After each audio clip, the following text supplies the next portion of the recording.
You're listening to Tassie Encounters Moments on Faith FM, and we're coming to you from Tasmania, right across Australia. Each weekday at 9 a.m, you can hear what the Bible says about past, current and future events. You can learn how to study the Bible more effectively. You can get to know who God is, why we're here and where we're going. Then you can experience personal encounters with Jesus. I'm your host, Jason Cook, and today and this week we have Nigel Koolik joining us. Welcome, Nigel. Thank you, Jason. It's good to have you here. Now, Nigel, I know you a little bit because you attend the same church that I attend, Rosny Seventh-day Adventist Church. And so tell me, why have you come in this week to share on radio? Is it your first time on Faith FM? First time on Faith FM, and just come in to share a project that we've been working on. Awesome. I'm looking forward to exploring that with you. Now, Nigel, tell me a bit about yourself. I know that you are heavily involved with a thing called Pathfinders at our church. So tell us a little bit about Pathfinders and why you like to be involved with Pathfinders. Well, I guess a little bit about myself first. I'm an engineer. We moved down to Tasmania about 8 years ago. And after we moved down here, we were invited to help out with Pathfinders, as you mentioned.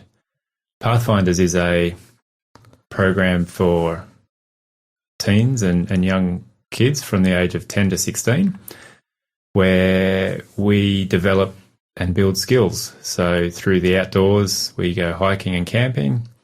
We develop skills to do with cooking or knot tying or other sort of skills like that. And there's all sorts of skills that they do, isn't it, in Pathfinders? Is what they call honours, is that right? Yeah, honours. And recently I've helped write a few more, and we've been doing sourdough, fermentation, paper aeroplanes, just having fun with the kids. It's almost anything you can think of. There's probably an honour that you can do in Pathfinders. If not, you can build one up. And obviously also ones about the Bible and learning more about that too. There's a bunch of stuff. Okay. Now, you have done something with, I guess, your wife and maybe some others' input. You've done something to help fundraise for Pathfinders, but in particular for a particular thing that you're wanting to take the club to. So how many people in your club, first of all? So Pathfinders, we have about 40 to 45 kids in Hobart here. That's quite a lot, yeah. Yeah, and there's Pathfinder clubs obviously across Tasmania and around Australia. And around the world. And around the world. Mm. And these clubs, obviously at an administration level, they run a thing called a Camporee, and we did one in Tasmania, I think, last year, where we had all the Tasmanian clubs come together. Every 4 years, Australia-wide, the union does a union-wide Camporee, and there's one in about 18 months at the beginning of 2027 up in northern New South Wales, and we're really keen to get the kids there, and we've been looking at opportunities to fundraise. Awesome. I think I went on one with my daughter, who was quite young. I think she was only 10 or 11 at the time. She was most disappointing because she'd just fractured her wrist, so she went with a cast on her wrist, so that limited some of the activities she could do. But that was up in Toowoomba, and it was that year when we had massive floods in Toowoomba, so we got out just in time. But anyway, it's great. It's a great time. So what have you done to help fundraise for taking your kids to this, your kids being the Pathfinder children, up to this Camporee in 2027? Well, we've been doing a lot and starting to do a lot. We've just sort of started in the last few months, but we're looking at Bunnings barbecues, we're looking at car washes. We've got one on this weekend, or the weekend past, I guess. We've done some games nights, and the initiative that we're here to talk about today, I guess, is we've developed some games. Some card games. We've looked at games that are around there and games that kids love playing, and we've sort of adapted, made new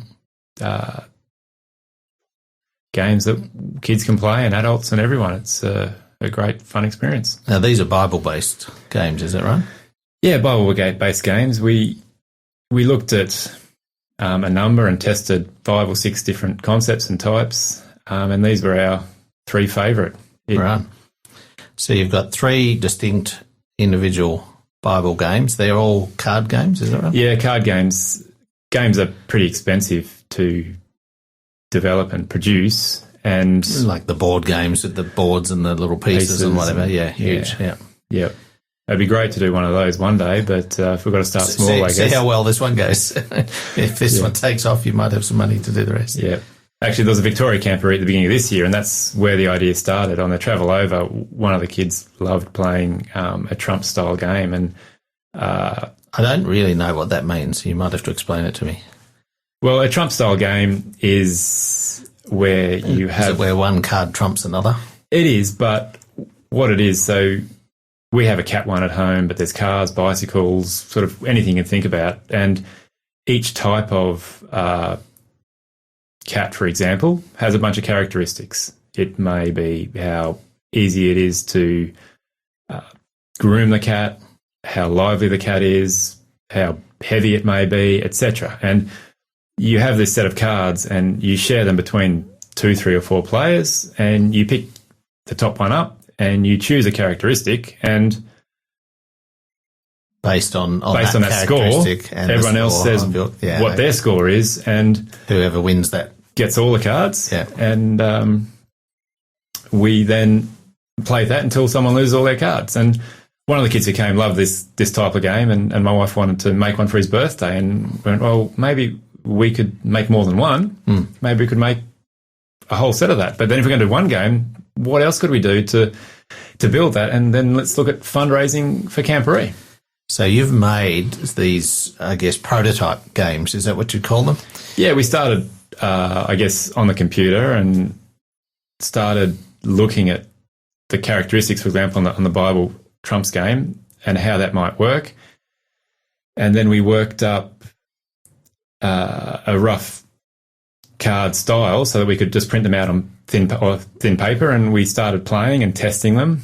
And then when we felt that balance was there over number of cards in, number of cards out, we then printed a larger amount and actually printed on proper card set as samples. We've got some samples from China, some from Australia, and we've been playing these card games in these games nights with our club, and when we go camping to see how kids react and enjoy it. And you want to share that around with more people. We'll talk more about that later, but tell us a little bit about one of the characters in one of your card games. Well, we'll start with, I guess, Abraham. Abraham is part of our Bible heroes, and he's obviously a key character in the Bible. Where he's mentioned as a man of faith in, I think, Hebrews chapter 11. Yep. And his story is obviously at the beginning of the Bible in Genesis, where God finds him in a city and calls him out from that city, calls him away from his family, and he doesn't really even know where he's going to end up, does he? Doesn't know where he's going to end up. And, I mean, he was a bit of the inspiration for how we also called the initiative that we're doing with Wayfarer to take this journey and see where it leads. So, in a way, you're going on a journey with building card games as a fundraiser for Pathfinders. It's a good cause. Yeah, probably not quite as epic as Abraham's journey, but and maybe a bit shorter. But he certainly had a journey over a couple of many years. That's awesome. So you mentioned that that particular story is in Genesis, but I'm guessing that you've got some other games that pick from stories in different places. And so what's the purpose of using card games and connecting that to Bible? Just tell us a bit more about your vision with that. Well,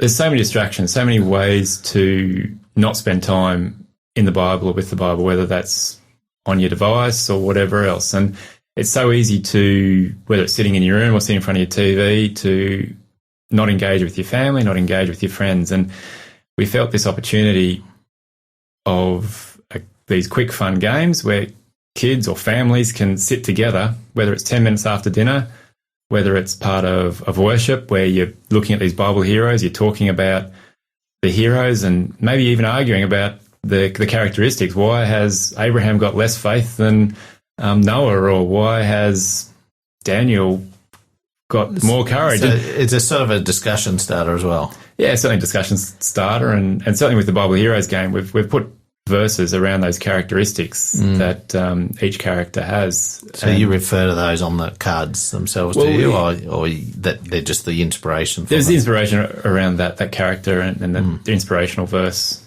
for that character. That's awesome. So I guess you've tried this out, you said earlier, on some groups and in your own family. What's been the response so far? Generally always positive. Obviously, there's been some issues with balance and stuff early on with, well, that card might be too powerful, or one of the ones with the Bible Heroes was we made all the scores out of 100, so it became fairly easy. It's hard to mark Bible Heroes down. So they're all got high scores, but you would sort of pick, well, this one is going to probably be the highest. So we then mixed it all up. So some of them are out of 90 or some might be out of 250. So when you're looking at a card, you're not too sure if that's a high score or a low score. Okay. It may take you a fair few games to start figuring that out.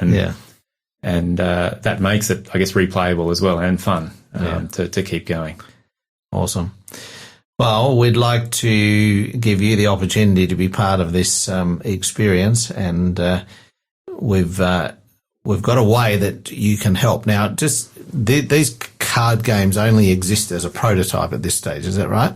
Right now, yeah. So the first thing we have to do is raise enough money to order and manufacture a whole bunch of them.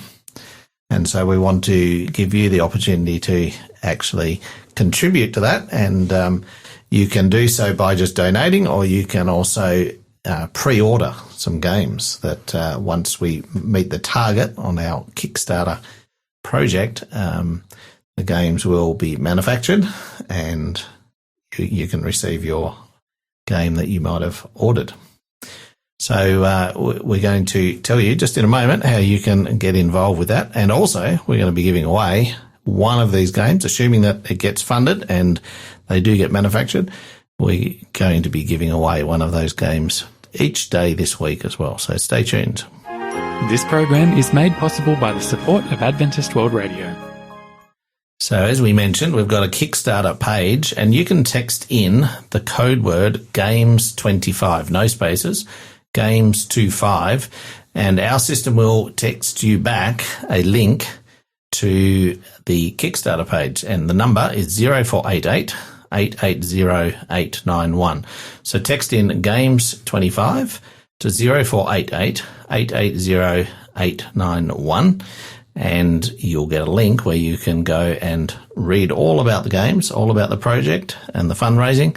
And there's lots of different options. You can just donate. You can order 1 game, 2 games, 3 games, however much you feel impressed to do so. But also our code word to claim, or to, I said, almost go into the draw to get a free game, is TEM43. So if you text in TEM43 to 0488 880 891. Now, the very first person in each day this week will receive a free game if the fundraiser gets fully funded. Okay, so TEM43, text that into 0488 880 891, and you will receive a free game in due course. It won't be in the next couple of weeks. It'll be a little bit longer way after they get manufactured. So, Nigel, we're going to have you back, and we're going to talk more about these games during this week. And tomorrow we're going to talk about the story behind the game. So do tune in for that again tomorrow, and you'll have another chance to claim the free game giveaway with the code TEM43. But also text in GAMES25 to get more information and a link. Right now, we're going to go out with You Make Everything Beautiful by King and Country and Rebecca St. James. We look forward to having you again tomorrow. Grant me serenity to accept things, the things I cannot change. Grant me the courage, Lord, to change what I can wisdom to know the difference. In my weakness you can shine. In your strength I can fly. And you make everything, everything beautiful. You make everything, everything new. You make everything, everything beautiful. In its time, in your time, it's beautiful.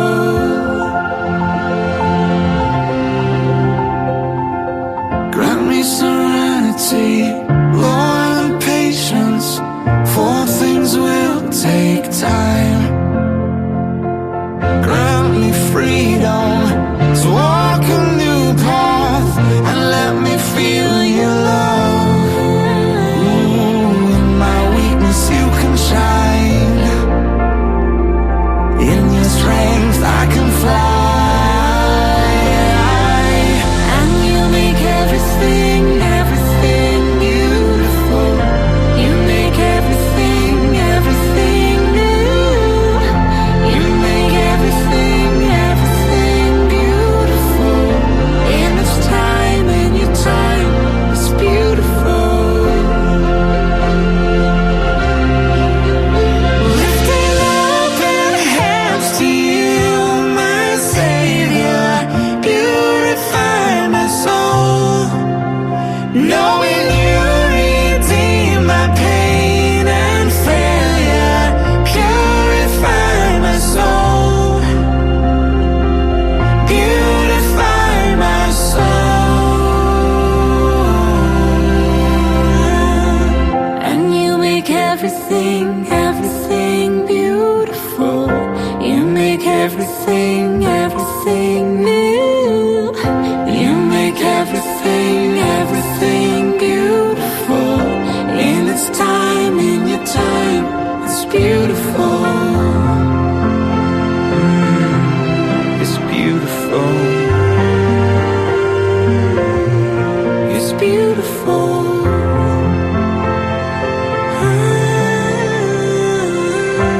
In its time, in your time, it's beautiful. This program has been made possible by the support of Adventist World Radio.